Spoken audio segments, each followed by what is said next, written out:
But it's right by the. Noah, sort of where like are we? behind. We are in the Brazilian Senate office building in a conference room, waiting to meet with the senator. That's the Senate. Wow, you must be very important.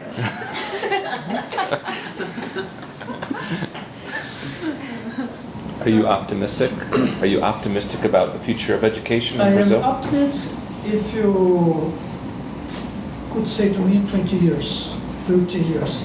I'm not at all optimistic in the next years. Why that? Because we'll have to find that we need education. We need. There's no way. We'll have some kind of prejudice in the economy, for example. At that moment, we will awake. And we have the resources. We need just 6.4% of the GDP to have an education as good as yours, or even better. Better. We just have to decide to use this resource for this.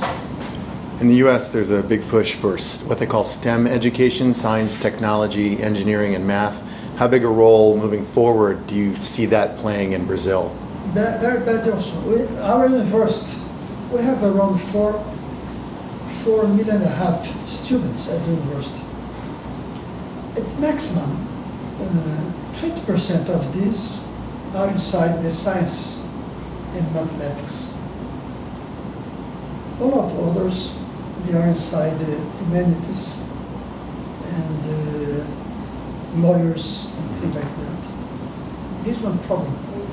And why that? Because we have bad basic education. They are not learning mathematics at the university, at the basic education. Then they cannot go to engineering. They cannot go to physics and so on. Sounds similar to the United States.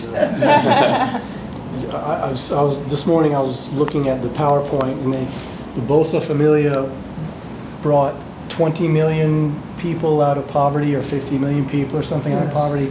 But yesterday we were talking about A, B, C, D, and E class of people. It just seems like I don't know, this category of people, and the A, benefit. It just seems sort of a caste system like India, Yes, a caste system. and it's very difficult. I mean, I asked that question: do they rise out of that? And they said, "Oh, there are examples of this," Yes. but it just seems like they're very proud of that. We brought these 50 million families out of this, but how do you sustain that? How do you sustain with because it's money. Let me say, do you know how does Bolsa Familia started? No. A little bit. A little bit, yeah. Huh? Here. Here. Yeah. I was the government. Yeah. I started that. Right. I created that as a teacher at the university where I am. We have in Brazil improvement. The bottom is better than they were before. 50 million people. They are better. But without education, without health.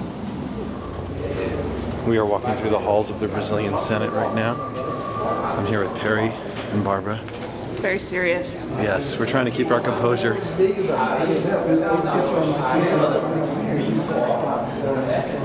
what?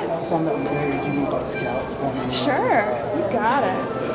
I like Apparently being they have, a wing woman. I'm good at it. Musical entertainment here in the halls of the Senate. This is our intrepid guide, Gina. Coordinator, yes. Welcome to the Senate of Brazil. Very nice. So the National Congress in Brasilia was inaugurated 52 years ago, the 21st of April 1960. So in that date, it was just this, the main building, where we have the two domes. The dome down is the plenary for the Federal Senate, and the dome up, the plenary for the House of Representatives or Chamber of Deputies, the way it suits better in the country. And they have the main building, where we are now, and the two towers, okay? From the 70s, then we have an expansion for the complex, where you have this half here, from the exactly where you are towards me, between the two towers. Everything to my right is the Federal Senate. To the other side, the Chamber of Deputies. So Brasilia is not like Washington DC, but shares a lot of similar things of symbolism and the way things are put. It's a triangle. The idea of amplitude, that one power is overlooking the other. Nowadays it's not looking anymore here. That's what the Brazilian says. This is another problem. So we have several things. The way the city was built. And also Washington DC was a city that didn't exist, and they built for it. So.